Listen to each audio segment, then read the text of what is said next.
Hay madrugadas en las que el aire trae miedo, como quien trae una noticia dolorosa, denso, cortante, con olor a metal y a aliento contenido. Imagina Dotán en esa hora. La ciudad todavía no ha amanecido, las casas apenas respiran, hay una bruma baja que siluetea los muros, y a lo lejos, el rumor de cascos que se aproxima rompe el silencio, como si algo dentro del mundo hubiera sido removido. Un ciervo despierta. Abre la puerta y, por la rendija de la oscuridad, ve estandartes, lanzas y antorchas. Ve filas de hombres y carros que rodean su pueblo. Siente el frío en la nuca, el sudor frío en la espalda, la certeza de que la muerte está muy cerca. Esa certeza tiene un nombre: pánico. En medio de ese pánico corre a buscar a Eliseo. No pide teorías ni discursos, pide una salida. Sus piernas llevan la angustia de todo un pueblo. En sus manos, las imágenes de lo visible, ejército en torno, posibilidad de saqueo, familias que no despertarán al alba. Todo lo que sus ojos captan le dice que la ciudad está perdida. Y sin embargo, ante esa evidencia, Eliseo permanece sereno. Hay en él una calma que no es indiferencia, es autoridad asentada en una realidad que el siervo todavía no alcanza a ver. El encuentro entre el temor humano y la quietud profética marca el inicio de una lección que atraviesa siglos. Eliseo mira a su criado y con voz que no necesita explicar, le dice algo que corta la presunción del pánico y abre un nuevo horizonte. No temas, porque más son los que están con nosotros que los que están con ellos. 2 Reyes 6:16. Es una frase simple y, sin embargo, contiene todo un cosmos. No estamos solos. Hay fuerzas a nuestro favor cuyo número y poder exceden la amenaza que percibimos.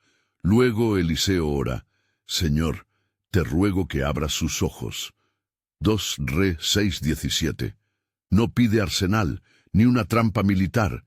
Pide visión. Si esta palabra toca tu pecho, detente un instante ahora en silencio y, si quieres, di interiormente: Señor, abre mis ojos. No como una fórmula mágica, sino como un ruego humilde por discernimiento, no para mostrar poder, sino para recibir perspectiva. Permanece conmigo. Hay más por ver. Lo que ocurre después rompe expectativas comunes sobre la batalla. El criado despierta no solo a la realidad exterior, sino a una revelación interior. Cuando Dios abre los ojos que estaban cerrados por el miedo, lo que aparece no es un ejército humano, sino un ejército celestial. El monte, que hasta entonces parecía vacío, se colma de figuras resplandecientes. No son sombras sin orden. Son múltiples, son organizadas. No irradian terror solamente, sino una fuerza ordenada, bella y terrible a la vez. Caballos en el aire, carros que parecen hechos de fuego, guerreros que resguardan como guardianes invisibles. La escena recuerda pasajes que ya conocemos por otras visiones de la Escritura, la majestuosidad y el poder de lo inmaterial que interviene en lo visible, y nos obliga a repensar lo que consideramos real. Cuando la Biblia habla de batallas, a menudo lo hace en dos planos: el terreno donde los hombres luchan con estrategias y el plano en el que se escenifican realidades espirituales.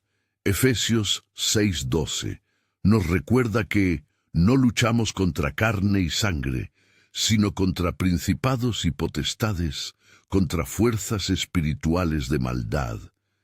Esa verdad no anula la realidad de las armas o de los peligros visibles, pero coloca esos elementos dentro de un orden mayor. En Dotán, lo que parecía determinante, las lanzas, los carros, la intención de saqueo, no era la historia completa. Había otro ejército, había otra escena.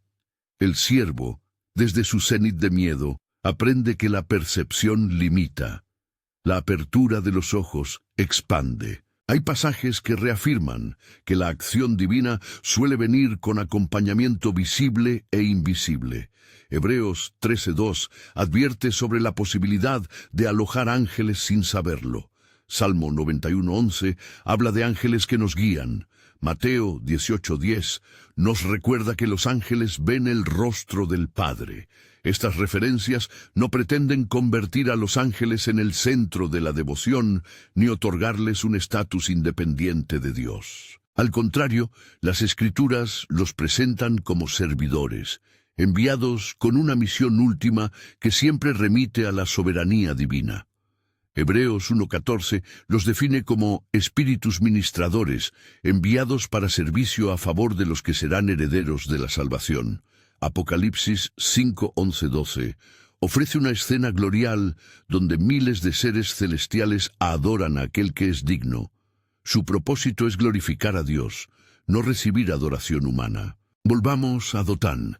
El contraste entre la mirada aterrada del criado y la visión arrebatadora que recibe se convierte en una metáfora poderosa para nuestra vida espiritual. Vivimos, con frecuencia, gobernados por lo que está frente a nosotros, por la evidencia inmediata. La falta de percepción espiritual es una forma de ceguera que nos hace adoptar medidas de pánico, decisiones precipitadas, respuestas que no consideran la armadura y la ayuda que Dios ha puesto a disposición. Ver es a veces mucho más que mirar. Ver implica apertura del corazón, disposición para creer en dimensiones que la lógica humana no puede verificar, pero que la fe reconoce por experiencia y memoria de la revelación. La imagen de carros de fuego y montes poblados de guerreros podría tentarnos a dos excesos. A un lado, el sensacionalismo. Presentar esas figuras como espectáculo para generar entusiasmo superficial. Al otro, la banalización. Reducir la escena a una mera parábola con moraleja. La Escritura nos desafía a mantener el equilibrio, reconocer lo tremendo y lo santo sin idolatrar a los intermediarios, aceptar la intervención divina sin inventar fórmulas para controlarla. Eliseo no despliega secretos místicos ni invita a posturas mágicas. Él ora con humildad y confía. La petición es sencilla, abrir ojos, y el resultado, cuando Dios concede la vista, es reverencia. La percepción espiritual no es un lujo místico reservado a unos pocos carismáticos. La Escritura la presenta como algo accesible a los que buscan con integridad. No obstante, la experiencia de Dotán nos recuerda que la fe que ve no es la negación de la realidad visible. Eliseo no menosprecia la amenaza humana, la reconoce, la enfrenta y desde esa realidad ora. Su autoridad no nace de arrogancia, sino de familiaridad con el Señor y con la historia de las intervenciones divinas. Saber que más son los que están con nosotros cambia la manera de moverse en la confrontación, transforma la huida en liderazgo, el pánico en claridad estratégica, la desesperación en confianza que actúa. Hay una dimensión pastoral en la actitud de Eliseo que merece ser subrayada. Ante la llegada del ejército enemigo, Eliseo no se empeña en humillar al sirviente por su miedo, no lo culpa ni lo desestima. Le brinda una verdad que lo fortalece y le da una experiencia que confirma esa verdad. La pastoral bíblica, en sus mejores expresiones, no consiste en ofrecer consuelos vacíos, sino en llevar a las personas a encuentros que cambian su percepción. No es extraño que tras la vista de aquello que hay con nosotros, el siervo recobre valor. La experiencia de ver lo invisible produce una valentía fundada, no un valor impostado. Si miramos con más atención la narrativa, notamos que no se trata únicamente de expulsar el terror, sino de restaurar confianza y compasión comunitaria. La visión de la protección celestial no se usa para infligir daño ni para alimentar la violencia. Más adelante en la historia, la respuesta de Eliseo ante los prisioneros y contra la humillación de los vencidos revela una ética que sorprende: la misericordia como estrategia de victoria. Esa decisión profética de alimentar a los prisioneros y luego dejarlos partir no es ingenuidad, es una demostración de una victoria que trasciende el triunfo militar. Es la victoria que transforma, que restablece el orden moral y que atrae hacia la justicia y la paz. Pero esa parte de la historia reclama tiempo. Ahora, aún en la penumbra de Dotán, nuestra mirada debe quedarse en la apertura de ojos. Las Escrituras, a lo largo de distintos libros, nos muestran manifestaciones semejantes. Daniel en la corte babilónica recibe visiones que explican tronos y potestades. Ezequiel contempla ruedas dentro de ruedas que hablan de la movilidad y soberanía divina. Juan, en Patmos, es llevado a ver inmensos coros celestiales que proclaman la dignidad del Cordero. No son relatos desconectados, sino diferentes facetas de una misma realidad. El cielo no es indiferente a la historia humana. Y cuando esa realidad irrumpe, no lo hace para anular la responsabilidad humana, lo hace para completarla, para orientarla, para darle confianza renovada. Volvamos al siervo. Al verse frente a frente con la escena celestial, su respiración se altera. El pánico cede lugar a asombro. Sus ojos, antes fijos en la amenaza tangible, ahora se abren a lo invisible. Allí, en esa apertura, hay un aprendizaje que trasciende Dotán. El que recibe la visión adquiere responsabilidad. Ver a los que están con nosotros implica reconocer su servicio y a la vez integrarlo a la vida práctica. Orar desde soberanía, actuar con discernimiento, no perder la compasión ni la prudencia. Ver no equivale a escapar de la realidad humana. Es el recurso que nos permite encarar la realidad sin ser dominados por ella. Algunos lectores podrían preguntarse, ¿significa esto que cualquier miedo se curará con una visión celestial? La respuesta bíblica es matizada. La protección divina existe, pero no garantiza la ausencia de dolor o prueba. La obra de Dios a menudo incluye la presencia de ángeles que sirven, pero también incluye la cruz, la disciplina, el crecimiento en la fe. La promesa no es de inmunidad, sino de compañía y propósito. De hecho, la relación entre lo visible y lo invisible crea una tensión creativa. La fe no suprime el sufrimiento, lo reubica dentro de un relato más amplio. En el relato de Dotán hay, además, una lección sobre la memoria de la revelación. Los creyentes que han recordado las intervenciones de Dios en la historia, desde la liberación de Israel, pasando por la fidelidad en la cautividad, hasta la vida y resurrección de Cristo, disponen de una biblioteca espiritual que les permite enfrentar el miedo sin paralizarse. Esa memoria no es mero recuerdo emocional, es músculo de fe, fortalece la oración y produce decisiones valientes. Eliseo, cuyos antecesores y maestros conocen la historia de Dios, ejerce una autoridad moldeada por esa memoria. No improvisa, no manipula, invoca. La presencia de los ejércitos celestiales también nos confronta con la importancia del discernimiento. No todo lo que reluce es benigno, no todo lo que aparece en lo espiritual es necesariamente enviado por el Señor. La Escritura nos llama a probar los espíritus, a mantener la adoración centrada en Dios y a evitar cualquier camino que desplace a Cristo de su trono. Por eso, la narración de Dotán cuida un equilibrio. Contempla la intervención angelical como signo de la acción divina, pero insiste en la soberanía de Dios y en la función de los ángeles como ministros. A ese respecto conviene detenerse en una advertencia. No debemos pedir a los ángeles que actúen como sustitutos de nuestra obediencia o de la obra redentora de Cristo, ni usar expresiones que conviertan a estas criaturas en amuletos. La devoción bíblica tiene un centro, Cristo.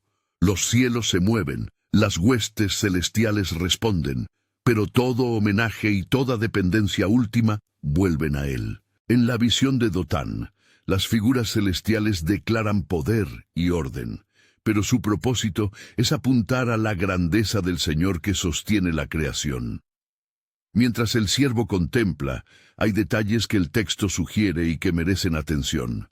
El orden militar de lo celestial, la belleza que no es superficial, la sensación de cuidado protector. No se trata de figuras desorganizadas, son hostes que sirven con disciplina. Eso nos enseña que la intervención divina no es caos, es ministerio organizado.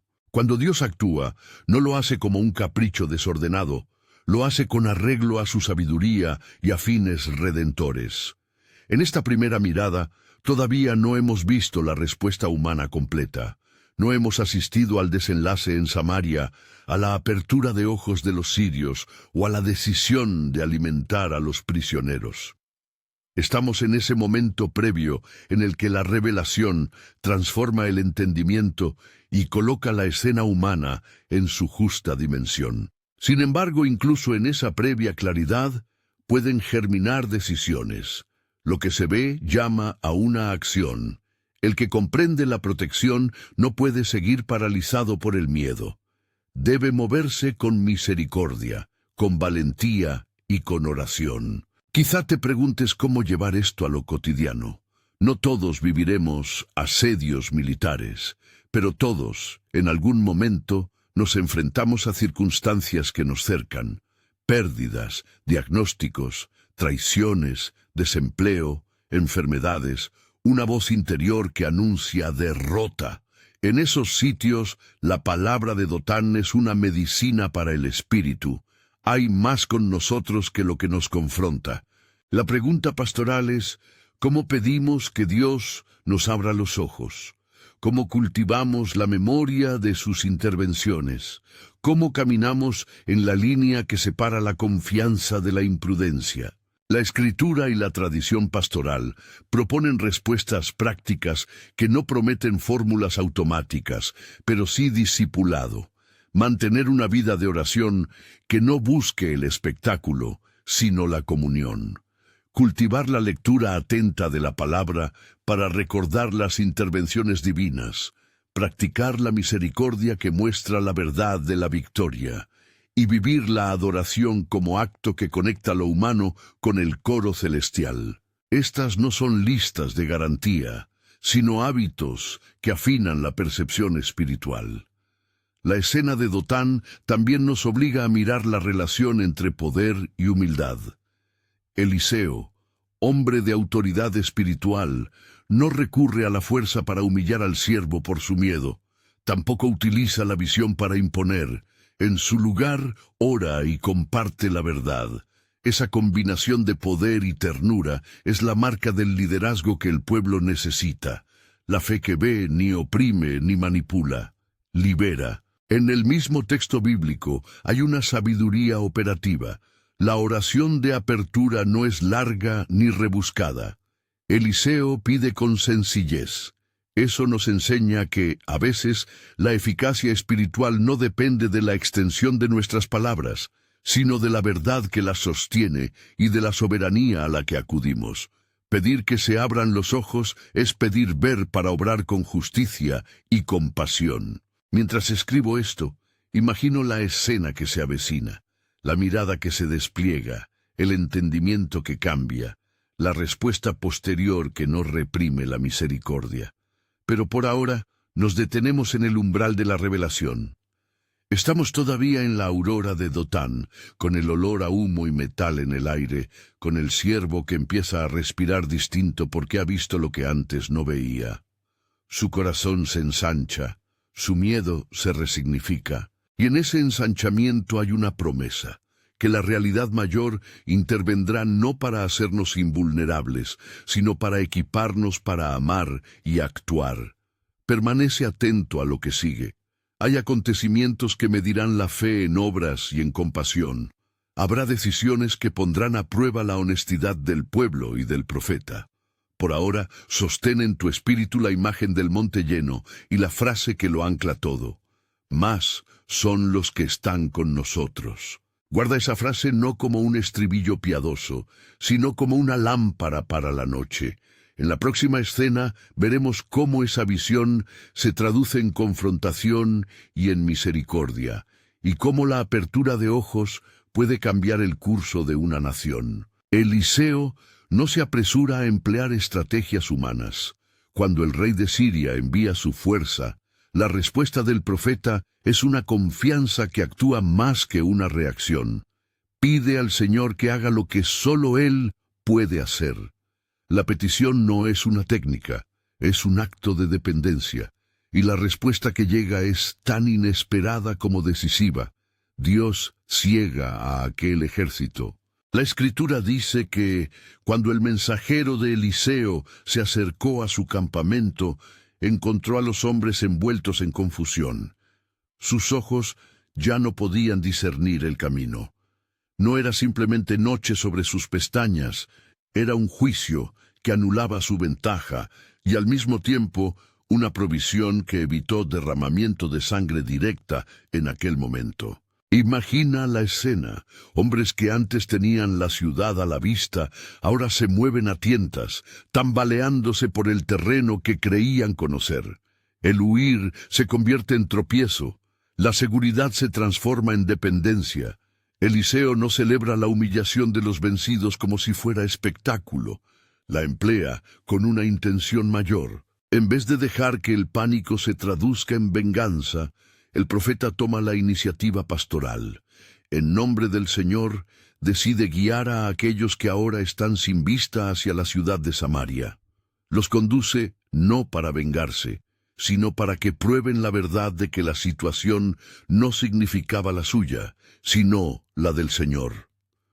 Los trae hasta el corazón de la nación que ellos quisieron saquear. Al abrirse los ojos de los sirios en medio de Samaria, la situación se vuelve desconcertante para todos. Ellos ven sus manos cubiertas de cadena. Las calles que parecían terreno enemigo ahora los contienen. El pueblo que esperaban destruir se ha convertido en su huésped. La reacción humana, previsible, es la de la furia. El rey de Israel contempla la oportunidad de ajustar cuentas y ordena la ejecución. Pero Eliseo interviene con una calma pobre de cálculo político y rica en misericordia teológica. Instruye que se les dé alimento y se les deje partir. Dadles de comer y dadles de beber y enviadlos a su señor, dice el profeta. Esa decisión no es ingenuidad. Es una demostración de la naturaleza de la victoria que Dios produce. Una victoria que no busca la aniquilación absoluta del enemigo, sino su humillación y, cuando es posible, su restauración. ¿Qué aprendemos de ese gesto? Primero, que la victoria verdadera, en el orden que Dios valora, no consiste únicamente en causar daño al adversario, sino en restituir el orden y la dignidad humana, incluso cuando ha habido intención de hacer el mal. Dar pan y agua a aquellos que vinieron a saquear significa recordar que la misericordia puede ser un instrumento de reforma y paz. Segundo, que el poder ejercido sin compasión termina por reproducir el ciclo de violencia. Eliseo desvía ese ciclo y demuestra que la autoridad espiritual debe canalizarse hacia la reconciliación cuando sea posible. No se trata de debilidad. Se trata de reconocer que la dominación total no es el fin último del pueblo de Dios. La decisión del profeta tiene consecuencias prácticas y simbólicas. En el acto de alimentar a los prisioneros y devolverlos a su Señor, el Señor muestra que su prioridad última es la restauración del orden moral más que la tala de desafectos. La acción desactiva la lógica de tú me atacas, yo te destruyo. Reemplaza la correlación de violencia por la posibilidad de comunicación y, por tanto, de paz. Es significativo también que tras ese acontecimiento hubo paz prolongada en la frontera. No fue una paz impuesta por la espada, sino una pausa que brotó de la experiencia de humillación y misericordia. El ejército sirio regresó a su tierra con el recuerdo de que la fuerza no siempre comporta la ventaja cuando el Señor actúa. Este episodio demanda de nosotros una lectura espiritual que va más allá de la anécdota. Hay lecciones sobre liderazgo, sobre la manera de usar la autoridad y sobre la fe que no se contenta con consolaciones superficiales. Eliseo no vivía para su prestigio ni para su seguridad personal. Su autoridad provenía de su familiaridad con Dios y de su responsabilidad pastoral hacia su pueblo. En nuestra vida comunitaria y en las esferas de influencia que cada uno pueda tener, su actitud pregunta: ¿somos capaces de ejercer poder con ternura? ¿Podemos resistir la tentación de aprovechar la debilidad del otro para retribuir viejos agravios? ¿Somos capaces de preferir la restauración a la humillación cuando la salvación y la sabiduría lo permitan? Hay además una dimensión profética en la ceguera que Dios impone temporalmente al ejército enemigo. La ceguera es juicio y pedagogía a la vez. Juicio porque anula la ventaja del invasor. Pedagogía porque confronta al orgullo con la dependencia. En el camino hacia Samaria, aquellos hombres aprenden que lo que creían estaba bajo su control no lo estaba. Aprenden a depender de quienes antes consideraron inferiores. Es una inversión de papeles que la Escritura emplea con frecuencia para corregir corazones. Dios rebaja a los soberbios para que reconozcan su insuficiencia y se vuelvan al Dios vivo. La ceguera, por tanto, puede ser un camino hacia la revelación del Señor, si la experiencia despierta arrepentimiento y no mayor dureza. No obstante, no debemos idealizar la narrativa. La experiencia de la ceguera no se presenta en la Escritura como un fin terapéutico ni como un recurso para manipular a otros. Es un acto soberano que se ajusta a los fines de Dios. La atención pastoral nos impide explotar este hecho como un manual de tácticas. Nos llama a discernir la diferencia entre la intervención divina y la instrumentalización humana. Eliseo no celebra el daño. Su objetivo es restaurar la justicia y preservar la vida cuando es posible. Para nosotros, la lección práctica es cultivar la prudencia y la compasión incluso cuando la victoria nos sonríe. Al reflexionar teológicamente sobre Dotán y Samaria, conviene recordar que las hostes celestiales que vimos desfilando en la visión no actúan por su cuenta. La Escritura insiste en que todo cuanto acontece en los cielos remite a la voluntad del Creador. Efesios nos recuerda la realidad espiritual que subyace a los conflictos visibles. La verdadera lucha es contra poderes y autoridades. Pero esa palabra no nos absuelve del deber de realizar acciones concretas en el mundo. Orar, discernir, alimentar a los necesitados, construir paz. La visión beneficia a quien la recibe porque le permite situar la acción humana en un marco mayor y actuar con una libertad y responsabilidad renovadas. Ahora bien, ¿cómo traducimos esta historia milenaria a la vida cotidiana sin perder su radicalidad ni convertirla en simple anécdota motivacional? Propongo 5 caminos prácticos, no como fórmulas mágicas, sino como disciplinas que cultivan una percepción espiritual sana y una conducta coherente con el Evangelio. Primero, dejar el miedo que paraliza. El pánico del criado nos es familiar a muchos. El primer paso no es negar el miedo ni fingir valentía, es reconocerlo y someterlo a la palabra de Dios. Reconocer el miedo con honestidad permite orar desde la verdad y pedir claridad. Practicar el ayuno no necesariamente físico, sino de actitudes que alimentan el pánico, como el consumo incesante de noticias sensacionalistas, la lógica de comparación en redes o la búsqueda de seguridad en riqueza. Ayuda a recuperar un corazón sereno. En términos prácticos, cuando sientas ese sudor frío de la narrativa, detente, nombra tu temor ante Dios y busca una responsabilidad concreta, llamar a alguien de confianza, interceder en oración comunitaria o dar el primer paso de servicio a quien lo necesita en medio de la crisis. Segundo, orar por ojos abiertos. no como una fórmula automática, sino como una súplica de discernimiento. La petición breve de Eliseo es ejemplar por su sencillez. Pedir a Dios que abra ojos no significa exigir una visión espectacular, significa clamar por la capacidad de reconocer las prioridades divinas, identificar las estrategias del enemigo y ver las oportunidades de compasión en medio del conflicto. En la práctica, incorpora en tus oraciones matinales una petición de claridad. Señor, dame discernimiento para ver lo que tú ves y no para justificar mis impulsos. Haz de la Escritura un filtro para esa claridad. Medita un pasaje breve y pregunta cómo ilumina la situación concreta. También busca consejo maduro en la comunidad, porque el discernimiento suele ser comunitario. Tercero, vivir con audacia fundada. La audacia que enseña la Escritura no es la temeridad, es la osadía nacida de la confianza en la soberanía de Dios. Eliseo actúa con coraje porque conoce la intervención divina. Para nosotros, audacia puede significar estar dispuestos a actuar por la justicia cuando la mayoría calla. Implica dar un paso de compasión cuando la venganza se vuelve tentadora. Implica sostener conversaciones difíciles con aquellos que consideramos enemigos, buscando reparación.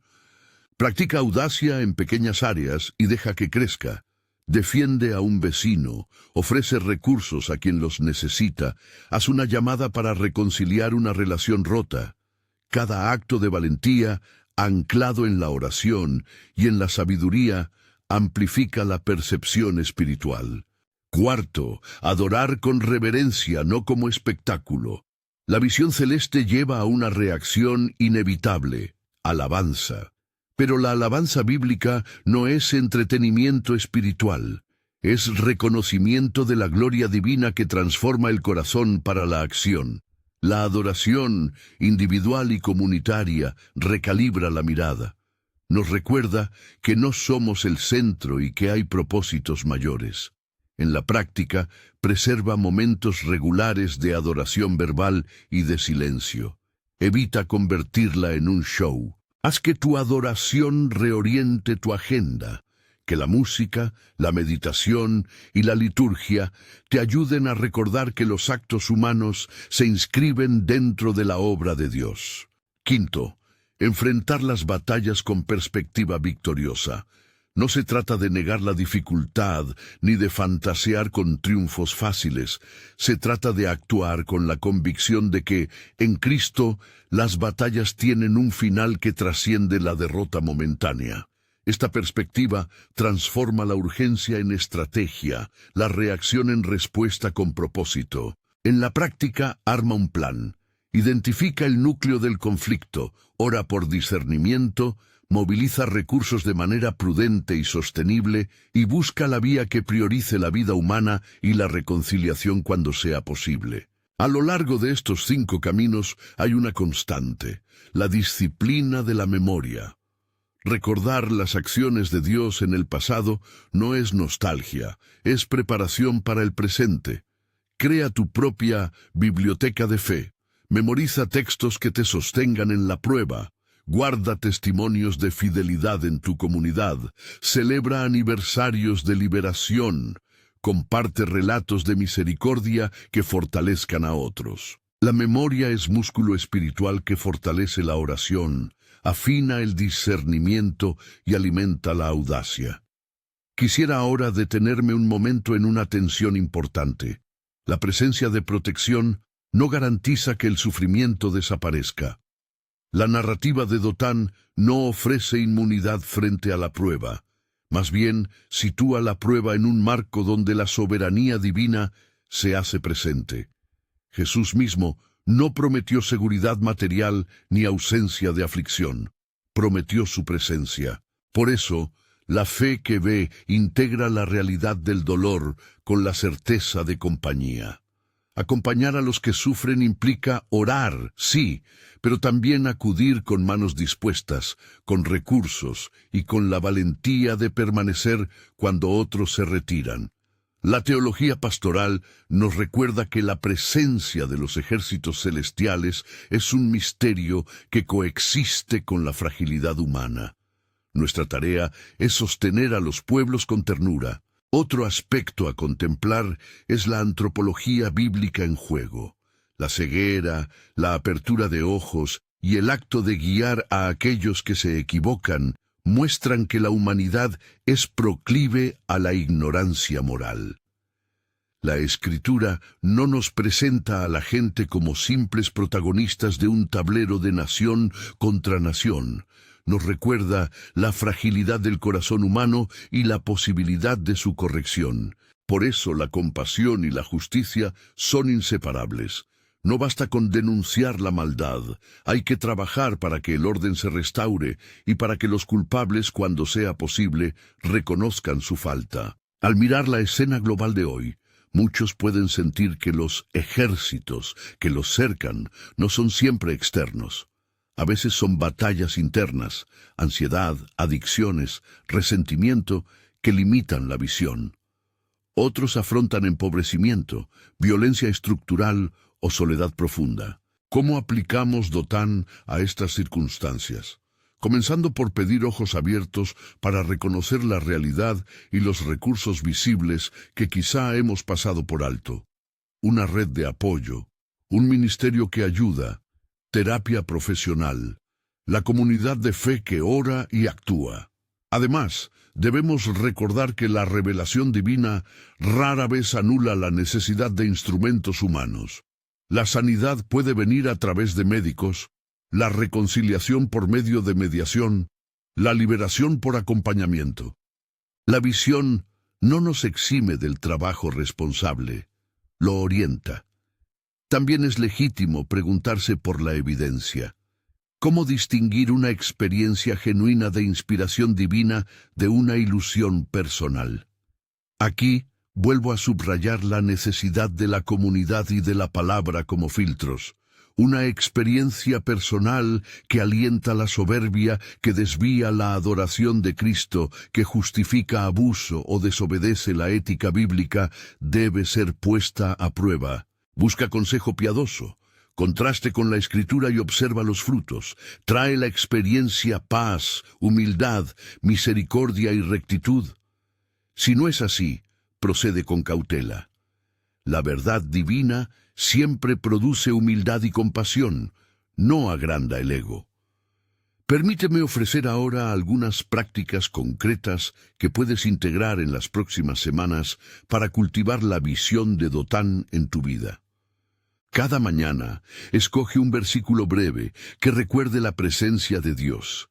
Por ejemplo, el ángel del Señor acampa alrededor de los que le temen, o Salmo 34.7, y repítelo antes de comenzar tus actividades. Haz de esa consigna una respiración espiritual que orienta el día.